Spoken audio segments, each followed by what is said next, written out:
Hello and welcome to Different Choices 2021. We're going to give it about 2-3 minutes to let people get in and then we'll start.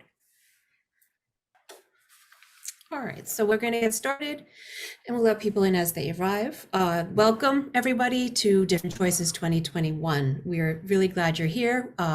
This fair is presented by Schools for Children and the workshop is Understanding Your Credit Score, which is presented by TDBank's Fabienne Rat.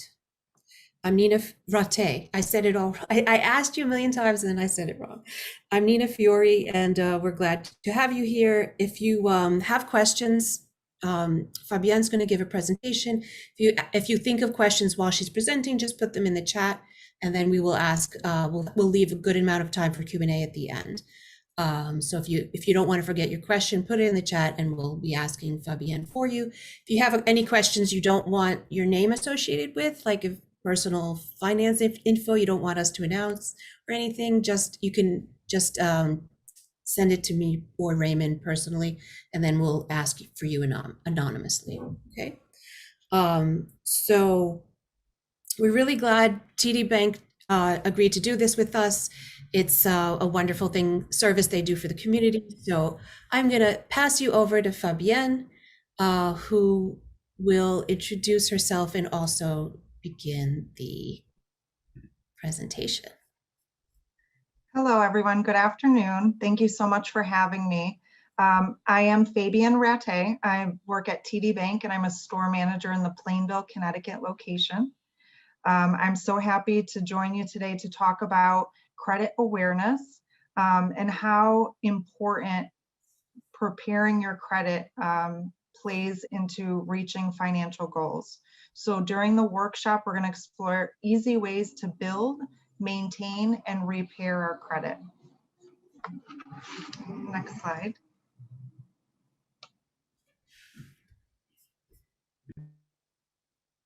We can go to the next slide. So the introduction to credit. These are some frequently thought of questions, things that go through everybody's mind when they're thinking about credit. So credit is, it's a tool and it's an important aspect of our finances, but it can be stressful and it can be hard to understand the ins and outs of credit. So these are some common questions. So does checking your own credit lower my credit score? The answer to that is no. How often should I check my credit report? And that varies. So checking your credit report frequently can give you an up-to-date know of what's happening with that credit report. Are there any errors? Has anything changed? Is anything reported incorrectly? So it's important to periodically check your credit report. What do I do if there's incorrect information? So we'll talk about that as we go through. How is credit score calculated? How do I improve my score? In what financial situations is my credit being checked? How does it impact my score when a lender checks it? Should I have one credit card? Should I maintain credit where I hold my checking account? How do I choose the best credit card? So these are all great questions that we're going to touch on. Next slide.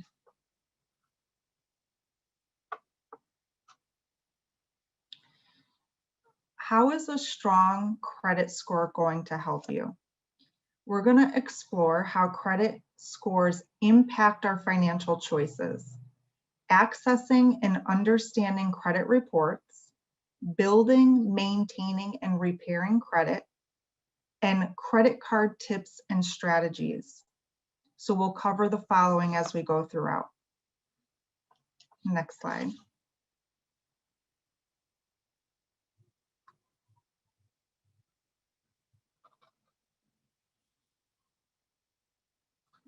So what is a credit score and how does it influence our daily lives?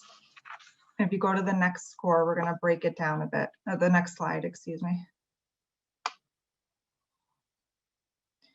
So a credit score is a number that is given on your credit report, and there's various things that make up a score. In general, scores range from 300 to 850.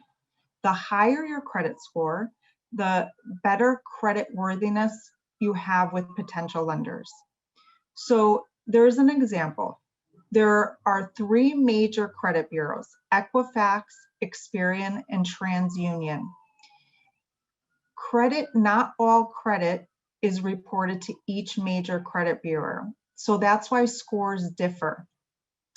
When you apply for an auto loan or a credit card, the lender may only access one credit report. When you apply for a mortgage, for instance, the lender may access all 3 credit reports and take an average of those scores. So you could have an example here showing we have one report, the score is 726. Another report, it's 698. A third report, it's 711. They're very close, but then they differ. And the reason they differ is because scores are not calculated in the same way. So each credit bureau will have a different scoring based on certain things that come up on the credit report. For instance, a late payment could affect the score, and it could affect it a little bit differently from each credit bureau. Credit history and the behavior from the credit is what derives your score, right? So the 3 major credit bureaus are what are pulled by lenders in order to check the credit history and credit worthiness, and that they use that to help make decision on whether they're going to extend credit. So having a healthy score and knowing how to manage that score and to repair or build the score is an important part of credit awareness, and it's an important part if you're preparing to either buy a home or to take out any sort of credit for an automobile, if you want to take out a credit card, etc. Okay, let's go to that next slide.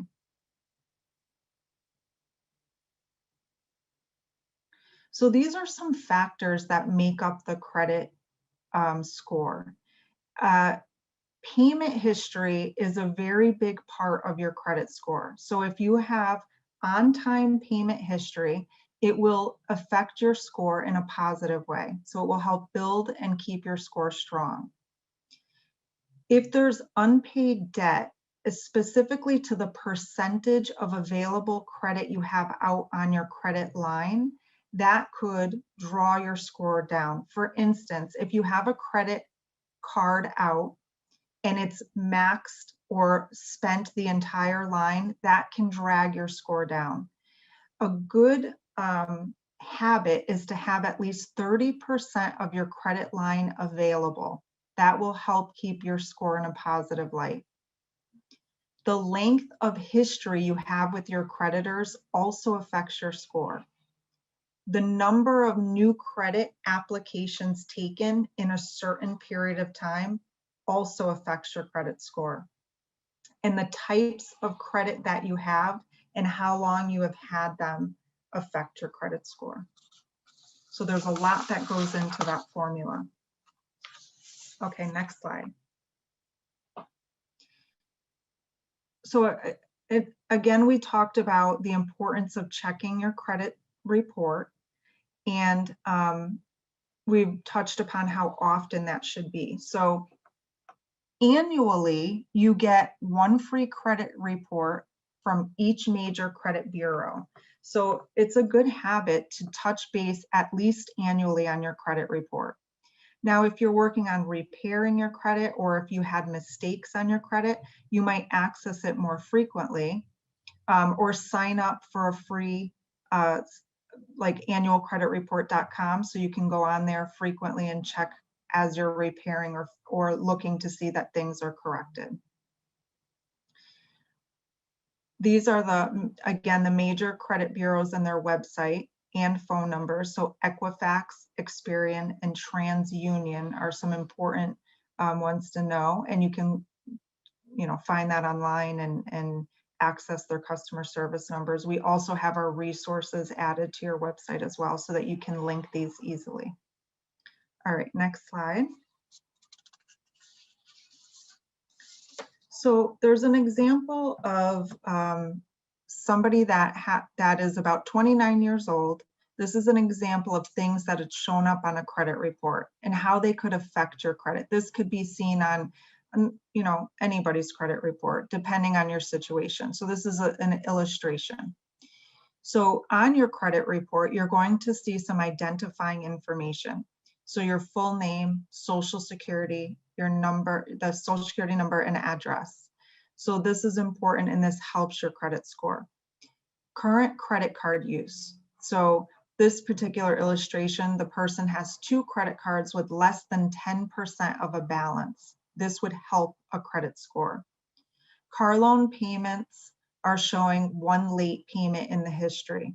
A late payment past 30 days will negatively affect the credit score. The age of your credit accounts. So for this particular illustration, the person has an account that's 10 years old. So that's a very long account. And so the longer that your credit history is on your report, the better that will help your score, especially if they're on-time payments. Hard inquiries are going to reduce your credit score. And a hard inquiry is when you apply for a new line of credit.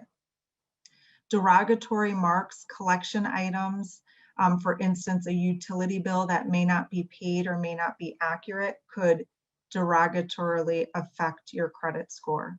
That's why it's important on checking if there are any errors, you find out ahead of time rather than when you're actually applying for a mortgage or applying for a credit, then you're rushing to fix those mistakes. So if you look at it periodically, are in the know of any mistakes or things that don't belong, you can address them and they'll be all fixed ahead of you going for a new credit item. Okay, let's go to that next slide, please. This is a checklist on how to look up your credit report. So when you first look at your credit report, it could be daunting because it kind of all is gibbered together and there's a lot of information on there. So this breaks it down for you and it lets you know what to look at. And it's a good tool to use as you're reviewing the credit report so you know what you're looking at and it will help you to determine if there's any errors. And let's move on to the next slide. So building, maintaining, and repairing credit, there's no major magic formula to building strong credit, but there's a lot of good habits and there's a lot of good guidance. Most importantly is if you're able to pay your bills and loans on time, every time, even if it's just the minimum payment, this can help keep your score strong. Don't close your credit limit to the max, right? Stay at least 30% of the credit limit open and available. Have high credit limits. Ask to get it increased and use it responsibly. Don't close your old cards because that can erase the good credit history that you've put on the report and that you've established. Only apply for new credit accounts when needed. Again, opening a lot of accounts or applying for many things in a short period of time, it can drag the score down. And fact check your credit report. Again, periodically looking for inaccuracies and errors. And our next slide. If you find something that does not belong to you or there's an error, it's important to address it, as soon as you can. And these are some steps on how to do that. So you want to contact the major credit bureaus and let them know the error that you've found. You can do this by writing a letter, providing the account number of the item you feel does not belong to you or may be inaccurate. Explain concisely why you believe it's not accurate. And if you can, include copies of bills or any proof.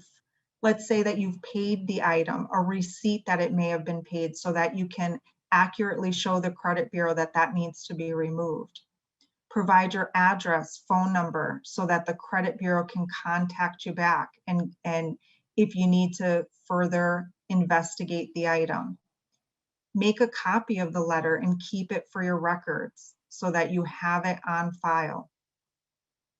Send your letter possibly registered or return receipt mail so that you know exactly when that credit bureau has received the item that you're disputing and that they're going to be investigating the claim. It usually takes 30 to 45 days for them to work on that claim for you and to get back to you with an update. Let's go to that next slide.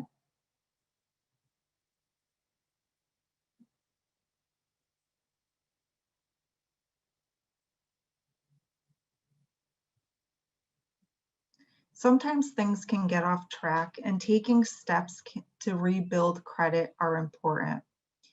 So it takes time. It does take time to rebuild your credit, but it definitely can be worked on and it definitely can be corrected. Review your report. Create a plan for reducing outstanding balances. Improve your payment history. If you need to, call in and discuss it with your creditor. Try to make a payment plan. Talk to your banker. Talking about secured credit cards, credit builder loans. There's many products out there to help establish if you're starting out and rebuild credit if you need to. Those are important tools to help get you back on track. And our next slide. How can credit cards hurt your score? Let's talk about that. So let's go to the next one. So a credit card is it's a financial tool, but sometimes that financial tool can be it can be like viewed as like a hindrance, right? It can be viewed as a stressful thing. It takes discipline when working with any financial tool, especially a credit card. So the thing with the credit card is there's a cost to the convenience. So you put something on your card and you get your bill at the end of the month. Good habit is to try to purchase only what you can afford in your monthly budget and pay it off at the end of the month. And that could be the challenge because it is so easy to swipe the card and we make purchase that we say, oh, I'll pay that next month or I'll pay that in the future. Then it begins to accumulate interest. And so for that convenience, it's now costing interest for the item that you purchased. You have to be responsible with your credit card. So low balances and paying on time are great credit score builders. Read your fine print and understand what you're applying for.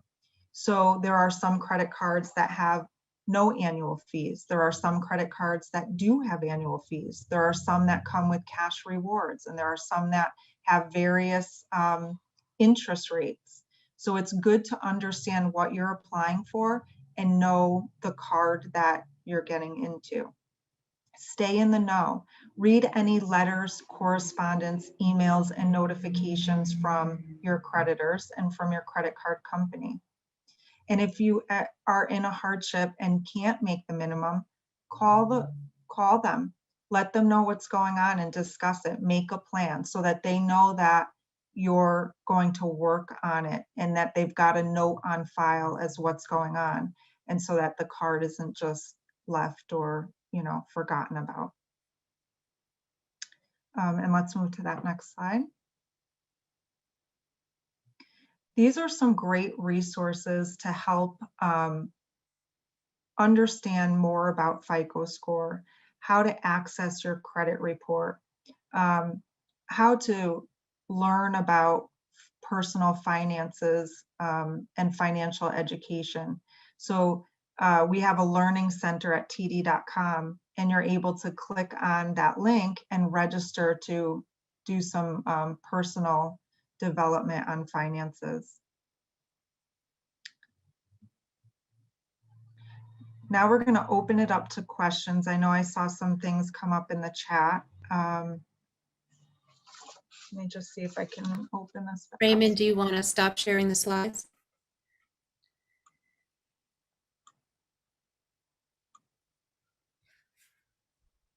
Wonderful. All right, so I know I saw some things come through when you asked about what happens about closing the card, leaving it open. So Janelli asked, what happens when you don't close the card and leave it open?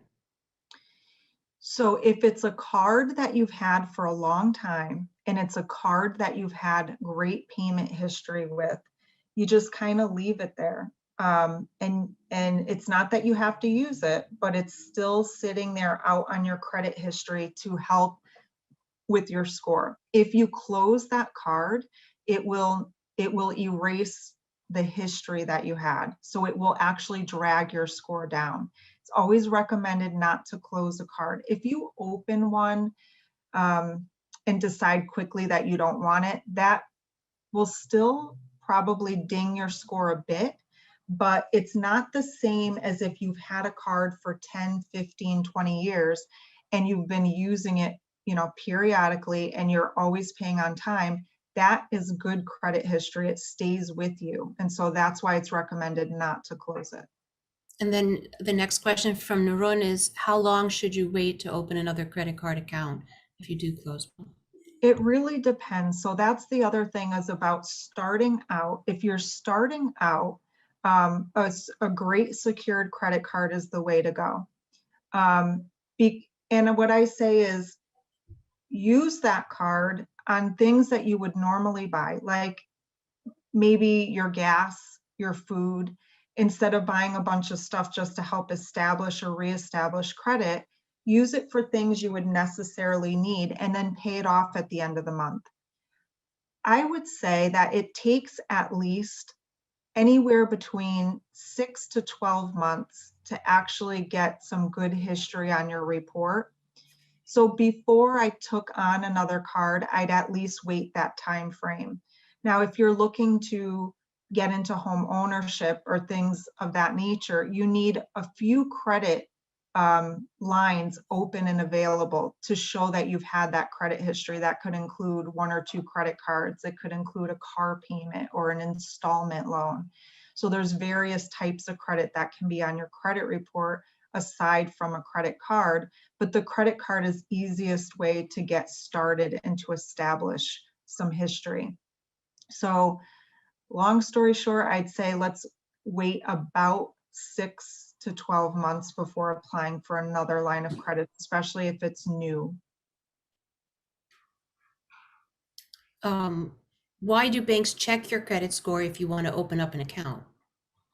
We actually don't check your credit score if you open an account. There are some banks that will check your history with accounts. So they may run your information through a third-party verification system to see how you've done with banking in the past, regarding overdrafts and things of that nature.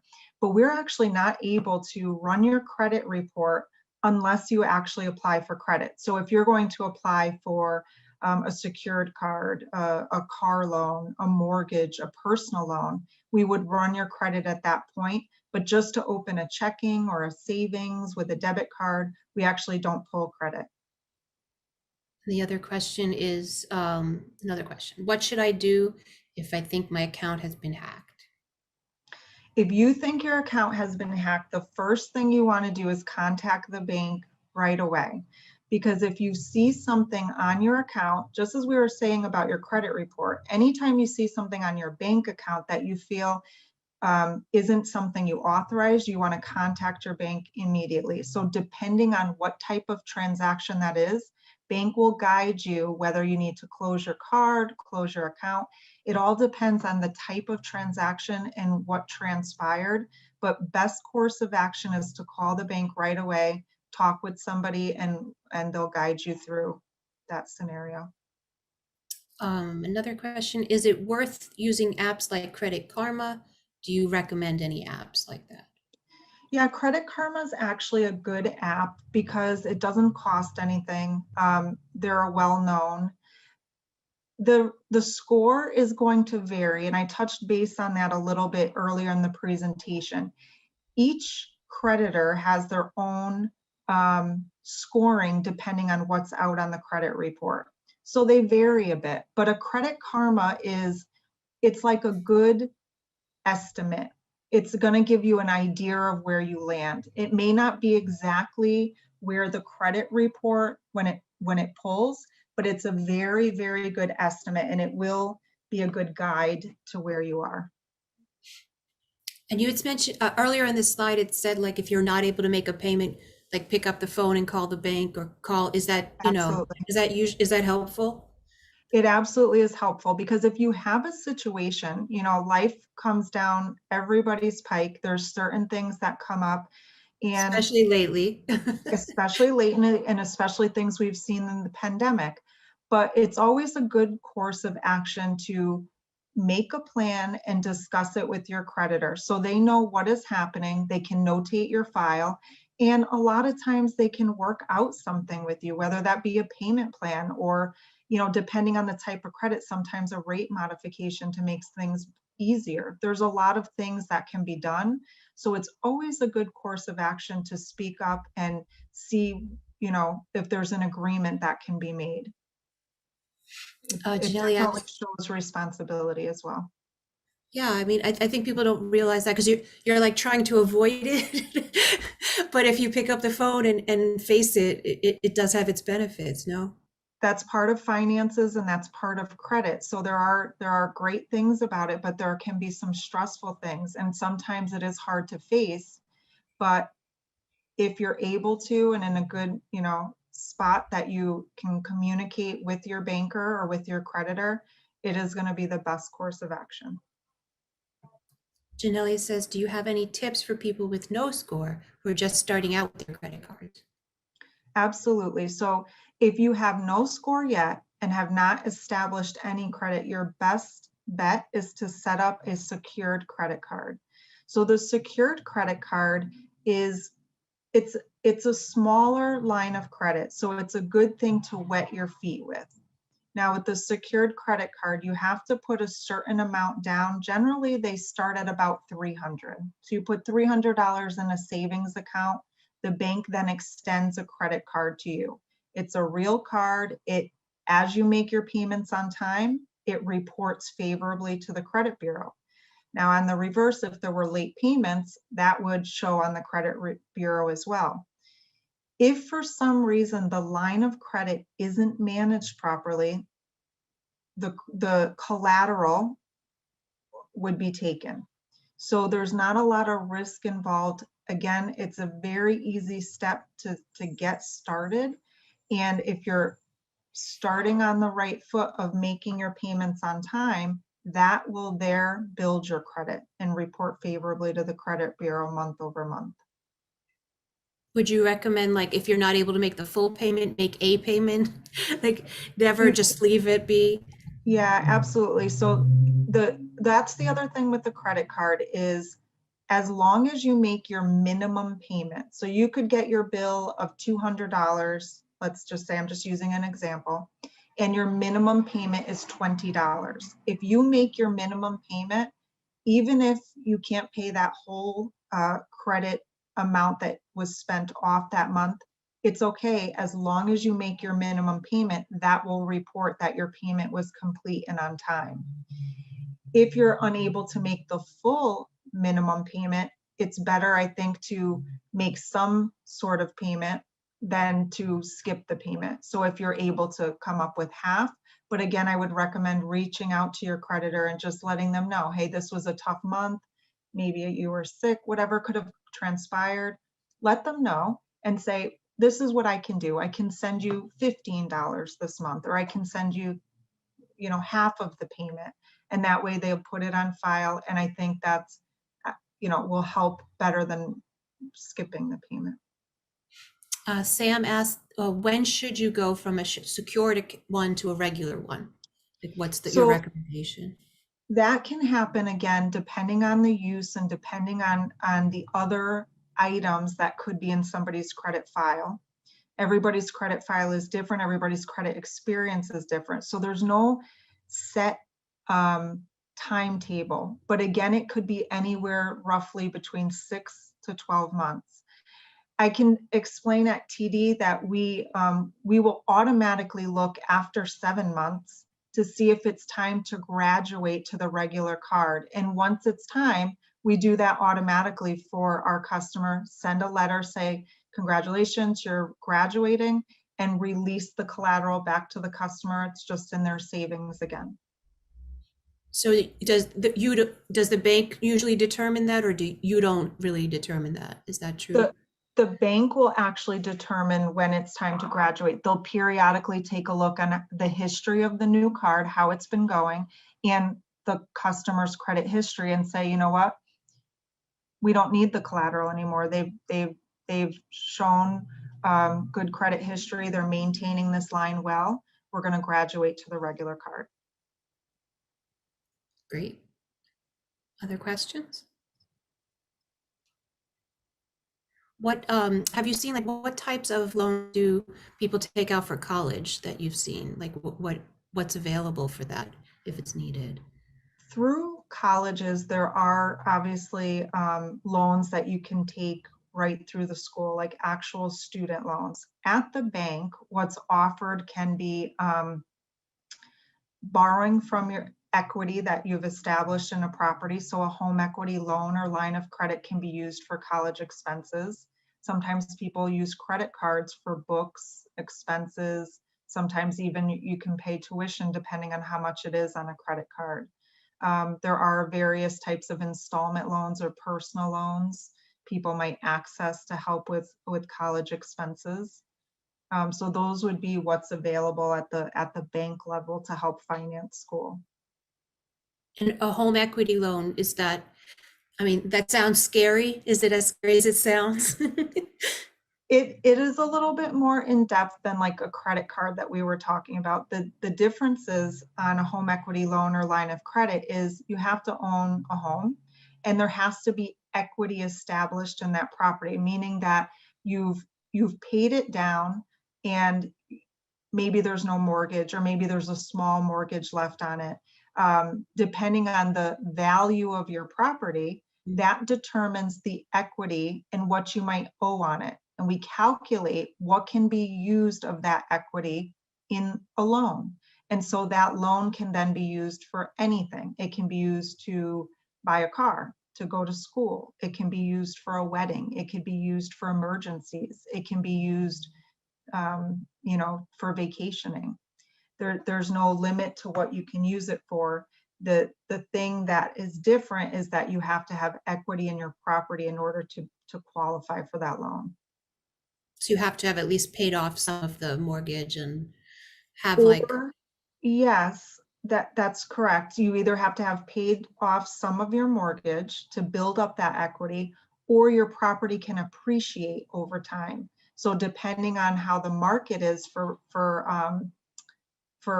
homes, because markets change, it can go up and down. So depending on what the market is, property could have appreciated. In the reverse, a property could depreciate. So the equity can change either way, depending on home values at any given time. Janelli asked, just to clarify, the credit card is money that the bank lends you and you pay back, and how much money can you take? Yes, a credit card, it's what we consider an open line of credit. So when you apply for a credit card, they're going to qualify how much you can borrow based on the income. So how much money you have able to repay the line of credit. And again, they're going to look at your credit history and your credit experience. So those factors will determine what you qualify for. So for instance, the secured credit card that I told you about, it starts at 300. An unsecured credit card starts at 1,000. And so once you get a credit limit established and you work with that credit card over time, periodically, again, bank will check in and they'll say, oh, they're doing very, very well with their card. Everything's been paid on time. We're going to increase their credit limit. So as your credit grows and you're building that history, you have the ability to get an increase in your credit line, even sometimes without asking. Just happens. So you have to prove responsibility before they're going to give you access to more lending money, basically. Absolutely. A lot of credit means responsibility, and it means on-time payment, and it's like a cycle. You're continuing to do those good habits, then your credit score grows and your credit experience grows, and then your responsibility grows. Narun wants to know again, what's the difference between a secured card and a regular one? The secured card is you have to have some collateral to back up that card. So you would have to have $300 that we would set in an account, and then we extend the credit limit so that if something goes wrong, maybe the card isn't maintained or paid, we just take the collateral and close the card. It satisfies what could be owed on the card. An unsecured or a regular credit card has no collateral to it. It's your promise to pay the bank back. You're just signing that you're going to pay back. But in the discussion that we had today, you have to start somewhere to establish credit. And a lot of times that secured card is your easiest way to get started. Once you use that tool to build and show that you're paying on time and being responsible with that line of credit, then it opens up the door for other things for, credit wise. Oh, so what happens when you don't pay, like back, like then what does that set in motion? Like, if you could walk us through that a little. If Yes, you're not paying absolutely. your bills, what then happens on the bank side? Like, So what will happen is the first month, so you could be late on a bill a day or two, life's busy, you're like, oh my God, I've, got home late, I forgot to make that payment. You make it as soon as you remember. 1 or 2, 3, 4, 5, 6, 7, 29 days, it doesn't report to the credit bureau. Anything 30 days or more past due, that's when it actually reports to the credit bureau as a late payment. So at that point, now it's on credit history that the payment is late. It will assess on the bank side a late payment because the payment never came. So you get a late payment fee. So now you owe the minimum payment plus the late payment fee. So now it's probably almost double of what would have been owed if it had been paid when the bill came, plus interest costs. And if a second month comes where there is no payment made, it begins to snowball, and then it becomes harder to catch up with those payments. On the bank side, another late payment fee will come down the pike, and you'll receive notice of late payment and trying to get that payment satisfied. Eventually, if too many months pass, what happens is the amount that's owed will go into a collection status. And so then from there, the bank or creditor will just assign because they've tried to get the payment or they haven't heard from the customer. So they'll just assign it to a collection bureau to try to get those payments and to try to get the debt satisfied. And so then that will also be reported to the credit bureau, and again, further pull that credit score down. so basically, and you were saying like a call or some type of outreach to the company can help you greatly in that situation. It can. I mean, whatever, anytime you're able to make a payment arrangement, it's going to be more favorable than if it's just left and forgotten, because it just ends up snowballing. And then once it gets into the collections, it can still be paid, it can still be satisfied, it can still be updated on the credit report, but then more fees and costs are incurred in that. So it ends up where could have been a small amount, but it ends up being very stressful and hard to catch back up on, depending on the situation and how far it goes out. So would automated payments kind of be your suggestion to try to Automated help that? payments, automated payments are a great tool, because if you know that you're going to have the money in your account on the due date, it's a great tool to ensure that your payment is just paid on time. It's seamless. You don't have to worry, and you don't have to worry about forgetting. you get busy at work, busy with kids, busy with life, it's just done and it's paid, and you don't, it's just seamless. So definitely automated payments. You can set up bill pay through your online banking and schedule a date for certain bills to be paid. And so then it's literally done for you. It's all, just have to make sure that the money's in the bank account for the days that the payments are coming, and then the bills get paid on their own. So what happens when you end up with a bad credit score? Like, what can you do to make that better? The biggest thing is to find out what is wrong on the credit report, what's dragging the score down. So is it a late payment? Is it possibly a collection item? Is it maybe an error? Maybe you paid something off and it didn't get reported properly. So those are all things that can be worked on. If it is a collection item, again, reaching out to the creditor and trying to settle and make payment, satisfy that debt. If it is late payments, you want to try to turn that habit to being able to pay on time as best as you can, because that will help to bring the score back up. And if it is an error, you want to get that taken care of as soon as possible, because an error it'll stay there until it's fixed with the credit bureau. Once the error is removed, or once the debt is satisfied, it will help with your credit history and your credit score. And some people are very, what's the right word? Very particular about their score. It means a lot to them. It's almost like a secret pass. And so I could see as somebody, it's a big thing, because if you work towards building that score, you want to keep it as best you can.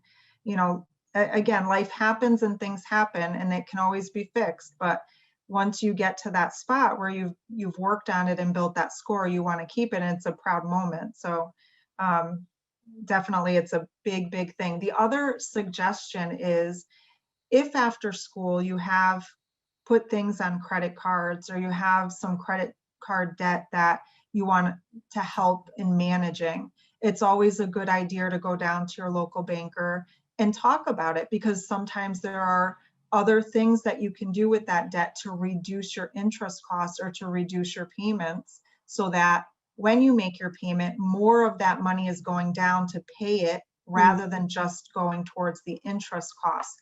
So it's always good to explore, hey, I've got this amount of credit card debt, or I've got this amount of debt. What options are out there? Is there a way that I can reduce some of my interest costs so I can pay this off quicker? Can you explain that a little more, kind of the principal and the interest differences? Yeah, so the higher that your interest rate is on your debt, the more costs is associated, but it's not helping you pay your actual debt down as quick, because more of your payment is going towards those interest costs. So if you can reduce your interest costs, the money that you're making on your monthly payment, more will go down to actually paying that debt, rather than it'll flip itself. So instead of paying more in interest costs, you're going to flip it so you're paying more down on your principal, and you're going to be saving in interest costs. So it will just help you to pay that debt off quicker. And is that something you have to kind of request? Like, I want this money to go to principal? Yes. Well, it depends on the type of debt that it is. So on a credit card, that's the other thing about credit card, is when you get the bill, it's just a minimum payment, and that's interest. That's basically your interest costs. So if you just pay that minimum payment, your balance is really going to stay there year over year, and it illustrates that on your bill. It tells you, if you just pay your minimum, you're going to be paying this balance for X amount of years. Now, if you get into the habit of paying additional amount, that's when you start chucking off your principal, and it starts to bring your balance down. So it depends on the type of debt, but in general, the lower that your interest costs are, the less expensive it is for you to have that debt, and the quicker you'll be paying it off, because your money is going to go towards the balance rather than going towards the interest costs. There's always interest. That's going to be inevitable. But the lower that you can get that rate, the less expensive it's going to cost you for that debt. And can you adjust rates if like the economy changes, or how are rates set, you know? You kind of have to shop around. So that's why I suggest reaching out to a banker or researching it online. Sometimes you could find a lower interest credit card. Sometimes you can find a personal loan with lower interest and kind of refinance that debt into a different vehicle. Sometimes you Yes. can find promotions on credit cards where it's 0% for a certain period of time. That can help you to kind of manage that debt and set a budget and say, you know what, I want to be done with this in 12 months. Let me pay $100 a month. The end of that time frame, I'll be done with this debt. So it's important to be educated on what tools are out there, because everybody has debt. We need it to get from point A to point B, but it's a good course of action to kind of look out there, see what's out there, inform at the bank or inform, online, and research for the lowest, interest rate that you can get. So it saves you money. Yeah, that's a really good idea. Kind of like if you find a lower personal loan, transferring your credit card debt to the personal loan. Yeah, I hadn't even thought of that. Yeah. Janelli asks, can you downgrade from a card like regular to secured, or one with a lower minimum payment? So is that something you can choose to do? So the minimum payment will really be geared towards the balance that you have outstanding on the credit card. So the bigger balance you have, the way that they calculate a minimum payment on a credit card, it's a certain percentage of the balance you have outstanding. It can be like 2%, 3%. Again, it's a little amount because it's mainly just the interest costs. So that minimum payment may not be the same depending on, month over month, depending on what balance you carry. If you don't carry a balance, and so what we talked about earlier in the presentation is kind of getting into the habit of using your card and then paying it off at the end of the month. Then you don't accrue any interest costs. You're using it, but for stuff that you would normally buy. So the money's sitting in your checking account, you get the bill and you pay it off at the end of the month. That might actually gain you some cash rewards or some sort of a reward, because a lot of cards come with a reward program. So you could actually make money on your credit card if you use it in that manner rather than paying money for interest costs. If you decide, you know what, I need to buy something to fix my car, and I don't have the X amount of money in the month to pay it all at once, but I'm going to pay it over 2 months or 3 months. So then you'll make a decision on how much you can pay on the monthly budget. You work with your card in that manner, it's going to be less an interest cost for you than if you're carrying a balance, only making that minimum payment. It's going to cost you a lot more in interest costs. And again, it will leave that balance there for some time until you're able to kind of make extra monthly payment. Makes perfect sense. So we have a few minutes left. Any other questions before we wrap up? Fabienne, thank you so much. You're You are welcome. wonderful. We really appreciate this. If anybody wants more information, tdbank.com has a whole education site, financial resources. I mean, it's wonderful, really, what you all have.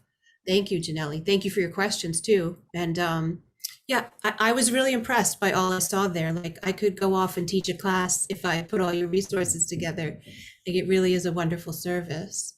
Thank you so much. Great resources there. And you have my email. So again, anytime that you might need or have questions, feel free. I can email you. I'm happy to help. And this is a great topic and a great way to get established for the future. So TD Bank is very, very big on financial literacy and ensuring that people understand all aspects of finances, because it's a lot. It's a lot to manage and to learn and to understand. So we're definitely here to help and to support. So if there's anybody that needs anything, you've got my email and I'm happy to assist. Thank you. And we'll also be sending out the recording of this along with the resources links and the presentation so that you have it if you need it. And we'll be emailing that to everybody who signed up for it, so you don't have to reach out. We'll get it to you. Thank you, Fabienne. You were Thank you. wonderful. Thank you so much for having me. It was a pleasure. And I hope Truly you our guys have pleasure. a great evening. Thank you again. Thank you. Bye.